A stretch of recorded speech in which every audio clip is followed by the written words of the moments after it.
అందరికీ నమస్కారం. పులి కన్ను వైడ్ ఐ ఛానల్లోకి మీ అందరికీ స్వాగతం. విషయంలోకి వెళ్ళే ముందు ఒక చిన్న మనవి. ఈ వీడియో మీకు నచ్చితే లైక్ చేయండి, బంధుమిత్రులందరికీ షేర్ చేయండి. దీనివల్ల ఎక్కువ మంది ఉచితంగా చూసే అవకాశం ఉంది. నా ఛానల్ని కొన్ని వేల మంది చూస్తున్నారు, కానీ కొంతమంది సబ్స్క్రైబ్ చేస్తున్నారు. మీరు సబ్స్క్రైబ్ చేస్తే ఎక్కువ మంది ఉచితంగా చూసే అవకాశం ఉంటుంది. విషయంలోకి వెళ్దాం. వచన కవిత్వం, నిర్మాణ కళ, దీని గురించి కొన్ని ఎపిసోడ్స్ ఒక పరంపరగా చేయాలని చెప్పి మొదలుపెట్టాను. వచన కవితను గురించి చిన్న ఉపోద్ఘాతంతో మొదలుపెట్టి లోపలికి వెళ్దాం.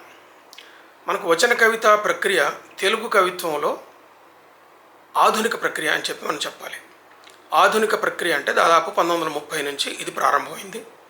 1950 నాటికి చాలా స్పష్టమైనటువంటి ప్రక్రియాపరంగా ఒక ఉనికిని పొందింది. అక్కడి నుంచి రకరకాల మార్పులతో అభివృద్ధి చెందుతూ వస్తూ ఉన్నది. ఈ రోజున తెలుగు కవిత్వంలో ఆధునిక ప్రక్రియ ఏంటంటే వచన కవిత అని చెప్తాం. ఇవి కాకుండా వేరే ప్రక్రియలు కూడా ఉన్నాయి. గజల్ అని, తర్వాత ఇంకా రకరకాల ప్రక్రియలు ఉన్నాయి. ఈ ప్రక్రియలన్నీ కూడా గేయం ఇంకా ఉంది, బతికే ఉంది. అట్లాగే పాట బతికున్నది. అట్లాగే పద్యాలు, సాంప్రదాయకమైనటువంటి వృత్త పద్యాలు, ఛందోబద్ధమైనటువంటి వేరు వేరు ప్రక్రియలు కూడా ఇంకా మన ముందు ఉన్నాయి. ఛందోబద్ధమైనటువంటి సాహిత్యంలో కూడా చాలా విస్తృతంగానే సాహిత్యం వస్తూ ఉన్నది. ఏది ఏమైనా అత్యంత ఆధునిక సాహిత్య ప్రక్రియ తెలుగులో కవిత్వ ప్రక్రియ ఏదంటే నిస్సందేహంగా వచన కవిత అనే చెప్తాం. ఈనాటి కవిత్వం వచన కవితే. అయితే ఈ వచన కవితలో ఈ రోజున చాలామంది సీనియర్ కవులు ఉన్నారు. అట్లాగే యువతరం కవులు కూడా వాళ్ళను మించిన సంఖ్యలో ఎక్కువ మంది ఉన్నారు. సీనియర్ కవులు ఒకప్పుడు వచన కవిత్వం రాస్తే ఆ వచన కవిత్వంలో గేయ లక్షణాలు ఎక్కువగా కనపడుతుండేవి. వచన గేయం అని కూడా అనేవాళ్ళు. ఎందుకంటే అప్పటిదాకా వచనం రాయకుండా అప్పటిదాకా గేయం రాసిన కవులు ఒక్కసారిగా వచనం వైపుకి షిఫ్ట్ అయినప్పుడు ఈ సంధి కాలంలో, అంటే గేయం బాగా గట్టిగా వ్యాప్తిలో ఉండి వచన కవిత కొత్తగా వచ్చినటువంటి ఈ సంధి కాలంలో ఆనాటి వచన కవులు, ఆనాటి సీనియర్ వచన కవుల మీద గేయం ప్రభావం చాలా ఎక్కువగా ఉంది.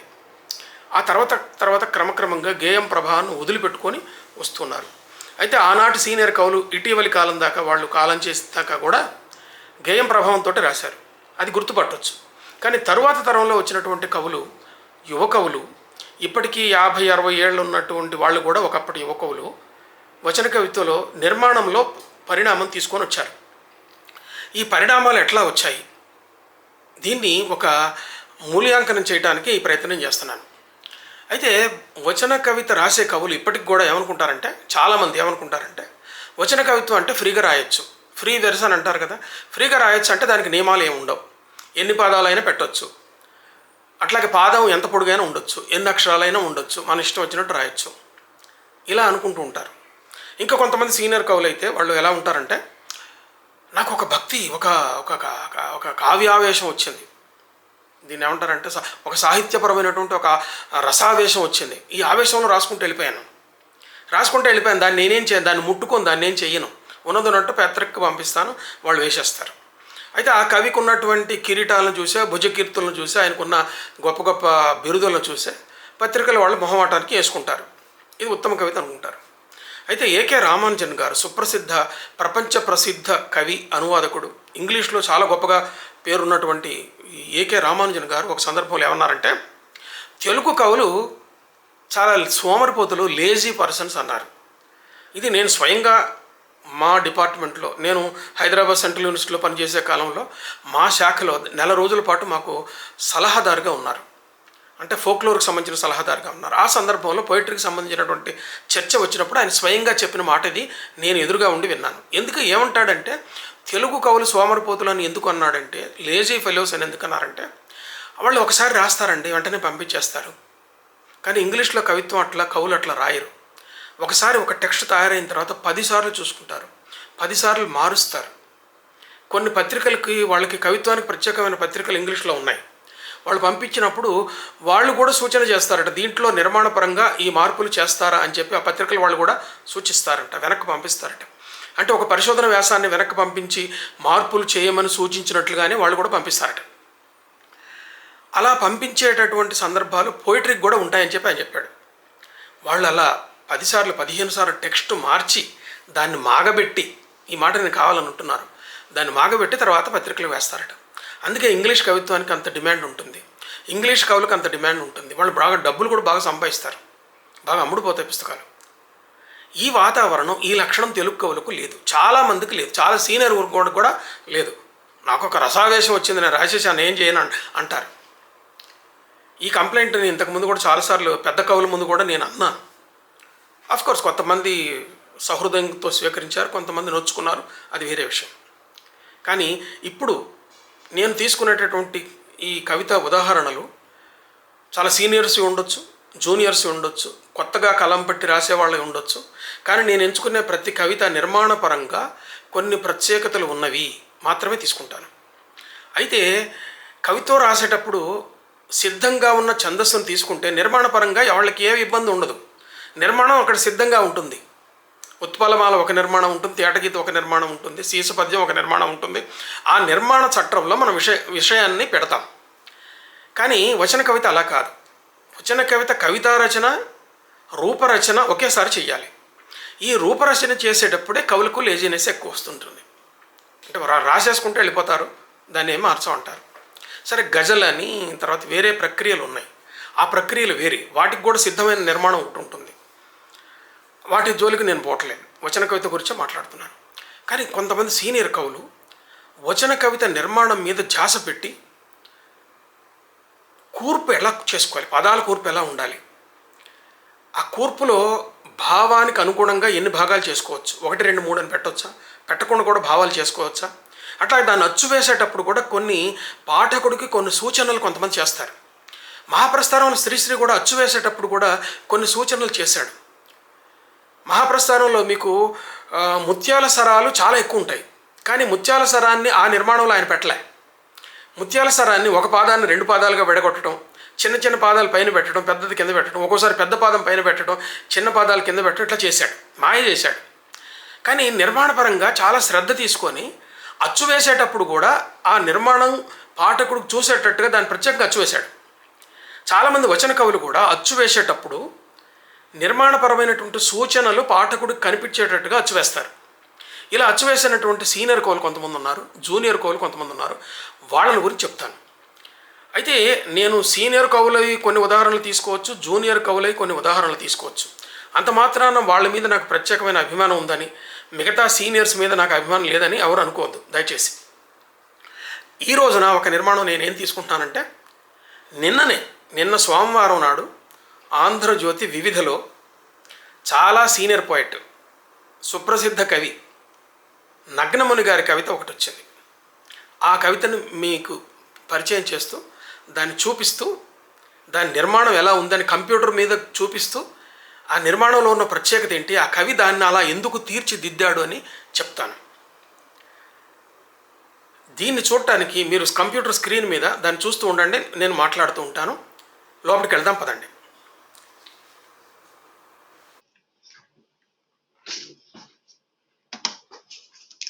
మిత్రులారా, కవితను చూడండి. మీకు తెర మీద పూర్తి కవిత కనిపిస్తూ ఉంది. కవిత టైటిల్ చూడండి, బాహ్యాంతరంగం. ఇది శీర్షిక. రచయిత నగ్నముని. నగ్నముని గారు 82 సంవత్సరాల వయసులో ఉన్న, తెలుగులో ఉన్న చాలా సీనియర్ కవుల్లో మొదటి వరుసలో ఉంటారు. ఈ కవిత చదివిన తర్వాత చివరిలో నగ్నముని గారి గురించి మరొక 2 మాటలు మాట్లాడుకుందాం. బాహ్యాంతరంగం అంటే బాహ్యంగా కనిపించే మనిషి ఒకటి, అంతరంగంలో కనిపించే మనిషి ఒకటి. ఇది దీని అర్థం. ఇక చదువుతున్నా చూడండి. సరస్సు మాట్లాడినప్పుడు నేను వినను, అలలు సరస్సు గురించి మాట్లాడినప్పుడు వింటాను, చేపలు కూడా చలనం గురించి మాట్లాడినప్పుడు వింటాను, సముద్రం మాట్లాడినప్పుడు వినను, కెరటాలు సాగరం గురించి మాట్లాడినప్పుడు వింటాను, తిమింగలం జీవితం లోతు గురించి మాట్లాడినప్పుడు వింటాను, చెట్టు మాట్లాడినప్పుడు వినను, కొమ్మ మీద కూర్చున్న పిట్ట చెట్టు గురించి మాట్లాడినప్పుడు వింటాను, నీడనిచ్చే స్వభావం గురించి వింటాను, శ్మశానం మాట్లాడినప్పుడు వినను, సమాధి మాట్లాడినప్పుడు వింటాను, అబద్ధానికి నిజానికి మధ్య ఉన్న తెర గురించి మాట్లాడినప్పుడు వింటాను. మనిషితో మాట్లాడలేను, అతనిలోని ఆత్మ మాట్లాడితే వింటాను. ఇది కవిత. కవిత ఆకారం ఒకసారి చూడండి మీరు. దీంట్లో కొన్ని భాగాలుగా విభజించినట్టుగా మనకు స్పష్టంగా కనపడుతుంది. ఈ భాగాలు ఏమిటో చూడండి. మొట్టమొదట సరస్సు మాట్లాడినప్పుడు నేను వినను అన్న దగ్గర నుంచి అవి 2 పాదాలు ఒక చోట ఉన్నాయి. దాని కింద 3 పాదాలు ఒక 5 ఇండెంట్స్ పక్కకి నెట్టి కుడి చేతికి 5 ఇండెంట్స్ ఇచ్చి పెట్టాడు. అంటే పైన 2 లైన్లు 2 పాదాలు, కింద 3 పాదాలు ఒక విభాగం అని అర్థమయ్యేటట్టుగా కవితను అచ్చువేయటంలో కూడా దాన్ని చూపించారు. ఇలా కవితని అచ్చువేయటమే కాకుండా, ఎలా పడితే అట్లా అచ్చువేయటమే కాకుండా, చూసినప్పుడు కూడా ఇందులో విభాగాలు ఉండేటట్టుగా పాఠకుడికి అర్థమవుతుందన్నమాట. ఈ టెక్నిక్ మనకు చాలా కాలం నుంచి వస్తుంది. శ్రీశ్రీ మహాప్రస్థానంలో ఈ టెక్నిక్ మొత్తం చూడొచ్చు. సరస్సు మాట్లాడినప్పుడు నేను వినను, అలలు ఆ సరస్సు గురించి మాట్లాడినప్పుడు వింటానంటాడు. చేపలు కూడా చలనం గురించి మాట్లాడినప్పుడు వింటాను అంటాడు. ఇక్కడికి ఒక ఒక ఒక యూనిట్, అంటే కవితలో ఒక నిర్మాణం భాగం అయిపోయింది అనమాట. ఈ యూనిట్ని మనము భావాంగం అని అందాం. ఎందుకంటే కవిత మొత్తం ఒక భావం అయినప్పుడు అందులో ఒక యూనిట్ని మనం భావాంగం అని అనొచ్చు. అట్లాగే అంతర్నిర్మాణం అని కూడా అనొచ్చు. అంటే నిర్మాణ పరంగా అది ఒక ఒక కవిత మొత్తం ఒక నిర్మాణం అయితే అందులో ఒక భాగం ఇది అంతర్నిర్మాణం అనొచ్చు. అంటే రూపపరంగా అంతర్నిర్మాణం అనొచ్చు, భావపరంగా భావాంగం అనొచ్చు. ఇంకా రెండో భాగం చూడండి.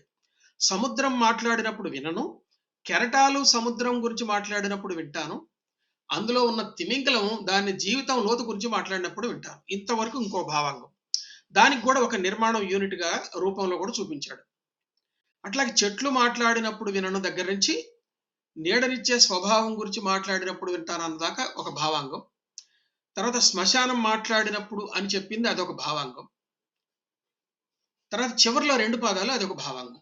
అయితే ఇందులో భావం కవి ఏమి చెప్పదలుచుకున్నాడో ఒకసారి చూద్దాం. ఆయన ఏమంటాడంటే మొదట సరస్సు గురించి చెప్తాడు. సరస్సు గురించి చెప్పి సరస్సు మాట్లాడినప్పుడు వినను కానీ ఆ సరస్సులో ఉన్న అలలు మాట్లాడినప్పుడు, అందులో ఉన్న చేపలు చలనం గురించి మాట్లాడినప్పుడు వింటానంటాడు. అదొకటి భావాంగం అయిపోయింది. తర్వాత సముద్రం గురించి మాట్లాడాడు. సముద్రం మాట్లాడితే నేను విన్న కానీ అందులో అలలు మాట్లాడితే వింటాను, అందులో లోపల ఉన్న తిమింగలం మాట్లాడితే వింటాను అని అంటాడు.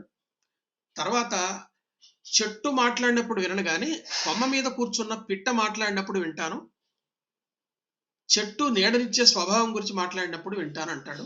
శ్మశానంలో మాట్లాడడం దాని గురించి మాట్లాడను కానీ శ్మశానంలో ఉన్న సమాధి మాట్లాడినప్పుడు వింటాను, నిజానికి అబద్ధానికి మధ్య ఉన్న తెర గురించి మాట్లాడినప్పుడు వింటాను అంటాడు. అన్న తర్వాత 1, 2, 3, 4 భావాంగాలను భిన్నమైన అంశాలు తీసుకొని నిర్మించి చివరిలో 2 పాదాలు కొసమెరుపు, అసలు కవిత మొత్తానికి ఉన్నటువంటి ఆత్మని ఆ 2 పాదాల్లో చివరిలో 2 పాదాల్లో చెప్పాడు. ఆ 2 పాదాలు కూడా ఆ నిర్మాణం చూడండి. అక్కడ అచ్చు వేసిన పద్ధతి, ఒక పాదం ఒక లైన్లో పెట్టి కింది పాదాన్ని 5 ఇండెంట్స్ పక్కకి నెట్టారు. ఇక్కడ ఏం చెప్తాడంటే మనిషితో మాట్లాడలేను కానీ అతనిలో ఉన్న ఆత్మ మాట్లాడితే వింటానంటాడు. అంటే కవిత మొత్తానికి ఈ ఆత్మ ఏంటంటే ఇక్కడ నేను మనుషులతో మాట్లాడతాను, మనుషులు మాట్లాడినప్పుడు వింటాను, కానీ మనిషితో అతనిలోని ఆత్మ మాట్లాడితే వింటానంటాడు. అంటే నా ఎదురుగా ఉన్నటువంటి మనిషి అతని ఆత్మ విప్పి, అంతరంగాన్ని విప్పి ఆత్మీయంగా నాతో మాట్లాడితే నేను వింటానంటాడు. అంటే ఇక్కడ ఏం చెప్తలుచుకున్నాడంటే కవి, నా ఎదురుగా ఉన్నటువంటి వాడు తన అంతరంగాన్ని విప్పి మాట్లాడితే అతను నాకు ఆత్మీయుడు అవుతాడు. అంటే నేను ఆత్మీయులతోటే మాట్లాడతాను. నా ఎదురుగా ఉన్నటువంటి మనిషి ఆత్మీయుడిగా ఆత్మ విప్పి నాతో మాట్లాడమని అడగటం. ఇదొక అంగం అయితే, ఇదొక అంశం అయితే, తను మాట్లాడేటప్పుడు కూడా ఆత్మ విప్పి, అంతరంగం విప్పి, అంటే కపటం లేకుండా, కల్మషం లేకుండా మాట్లాడతాను అని అర్థం. అవతల వ్యక్తి కూడా కల్మషం లేకుండా మాట్లాడాలని ఒక అర్థం. మిగతా అందరికి కూడా సూచించేది ఏంటంటే, బాబు నువ్వు కల్మషం లేకుండా అంతరంగాన్ని విప్పి మాట్లాడితే అవతల వాడు వింటాడు, కాబట్టి స్వచ్ఛంగా ఆత్మ పరిశుభ్రంగా ఉండమని చెప్పడం. అయితే ఇట్లా చెప్పడానికి ఇదే మాట చెప్తే అది కవిత కాదు, అది మామూలు వచనం అవ్వకపోతే ఏదో సందేశం వచ్చినట్టు అవుతుంది. కానీ ఇక్కడ ఏం చెప్తున్నాడు ఆయన, ఒక సరస్సు గురించి తీసుకొచ్చాడు, ఒక సముద్రం గురించి తీసుకొచ్చాడు, ఒక చెట్టు గురించి తీసుకొచ్చాడు, ఒక శ్మశానం గురించి తీసుకొచ్చాడు. ఇవన్నీ కూడా 1, 2, 3, 4 దృష్టాంతాలను తీసుకొచ్చాడు. సాంప్రదాయకమైనటువంటి కావ్య శాస్త్రం ప్రకారం అయితే దీన్ని దృష్టాంతాలంకారం అనొచ్చు. కానీ దృష్టాంతాలంకారం ఇలా ఉండదు, దానికి వేరే రూపం ఉంటుంది. మొత్తానికి దృష్టాంతాలంకారంలో ఉండే లక్షణం దీంట్లో మొత్తం ఉంది. కానీ కవి దృష్టాంతాలంకారం చెప్పాలని రాయలే. అసలు మరి ఆయనకి దృష్టాంతాలంకారం అంటే ఏంటో చదువుకోని వాళ్ళు కూడా ఇలాంటి నిర్మాణం రాయొచ్చు. సరస్సు తనను గురించి కాకుండా సరస్సులో ఉన్న అలలు ఎట్లా మాట్లాడినప్పుడు ఉంటారంటే సరస్సు అంతరంగా మాట్లాడుతుందని, సముద్రంలో ఉన్న లోపల విన్న తిమింగలం మాట్లాడుతుందంటే దాని అంతరంగా మాట్లాడుతుందని, చెట్టు కాకుండా దాని మీద కూర్చున్న పిట్ట ఆ నీడ గురించి మాట్లాడుతుందంటే అక్కడ కూడా అంతరంగా మాట్లాడుతుందని, శ్మశానం మొత్తం కాకుండా అందులో ఉన్న సమాధి మాట్లాడుతుందని అర్థం. ఇలా 4 దృష్టాంతరాలని తీసుకొచ్చి ఒక నిర్మాణం తయారు చేసి మాట్లాడాడు కవి. అంటే వచన కవిత అంటే ఇష్టం వచ్చినట్టు రాయొచ్చు, ఎన్ని పదాలైనా పెట్టవచ్చు, ఎట్లయినా రాయొచ్చు అని అనుకోకుండా దానికి ఒక సుష్ఠు నిర్మాణం తీసుకొచ్చాడు. అంటే వచన కవితలో అంతర్గత నిర్మాణం ఎలా ఉంటుంది, భావాంగాలు ఎలా ఉంటాయి, నిర్మాణ విభాగాలు ఎలా ఉంటాయి తెలుసుకోవడానికి ఈ కవిత చాలా చాలా మంచి కవిత, మంచి ఉదాహరణ, మంచి తార్కాణ. ఇప్పుడు కొత్తగా కలం పట్టి కవితలు రాసే యువ కవులందరూ కూడా ఇట్లాంటి వాటికి తెలుసుకోవాలి. వచన కవితలో ఒక మంచి నిర్మాణం తీసుకురావడం అంటే ఏంటి, మొత్తం నిర్మాణాన్ని చివరి మాటలతోటి ఒక అద్భుతమైన కవితగా మార్చడం ఎట్లా అని చెప్పడానికి ఇది చాలా గొప్ప ఉదాహరణ. నవకవులు దీని గురించి నేర్చుకోవాలి. ఇక్కడ నగ్నముని గారి గురించి ఇంకా 2 మాటలు మాట్లాడేది ఏంటంటే, ఆయన 1957లో మొదటి కవిత రాశారు, ఇప్పటిదాకా రాస్తున్నారు. అంటే దాదాపు ఒక 50 ఏళ్లుగా ఆయన కవిత రాస్తున్నారు. దిగంబర కవిత్వోద్యమంలో ఆయన మొదటివాడు. ఆ దిగంబర కవిత్వం కాన్సెప్ట్ని తీసుకొచ్చింది ఆయన. ఆయన చేసిన గొప్ప వర్క్లో కొయ్యగుర్రం అనేటటువంటి కావ్యం ఆధునిక మహాకావ్యంగా కీర్తించబడింది. దాంట్లో ఉన్నటువంటి వచన కవిత నిర్మాణం ఇప్పటికి కూడా అత్యంత ఆధునికంగా ఉంటుంది. అది 77లో వచ్చింది, 77. కానీ ఇప్పటికి కూడా చాలా గొప్ప కవిత ఇది. కాబట్టి యువ కవులు గ్రహించాల్సింది ఏంటంటే, వచన కవిత అంటే ఇష్టం వచ్చిన పాదాలు రాయటం, ఇష్టం వచ్చిన రీతిలో రాయటం కాదు. దానికి ఒక స్పష్టమైన నిర్మాణం ఉంటుంది. అంటే ఇలాగే రాయమని నేను యువ కవులకు దీనిలో ఉన్నట్టు రాయమని చెప్పటంలా.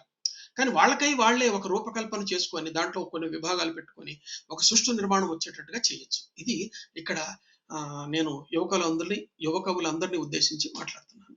నమస్తే. సో మిత్రులారా, ఈ కవిత నిర్మాణం చూశారు కదా. అలా నేను దీన్ని యువ కవులకు ఒక పాఠంలాగా భావించవచ్చని నేను చెప్తున్నాను. ఇప్పుడిప్పుడే కొత్తగా కవిత్వం రాసేటటువంటి నవకవులు, యువ కవులు ఈ కవితల నిర్మాణంలో ఉన్నటువంటి ప్రకృష్టమైన ఆ శిల్పం తీర్చిదిద్దే పద్ధతి, ఆ నిర్మాణాన్ని తీర్చిదిద్దే పద్ధతి ఎలా ఉందో మీరు గమనించారు కదా.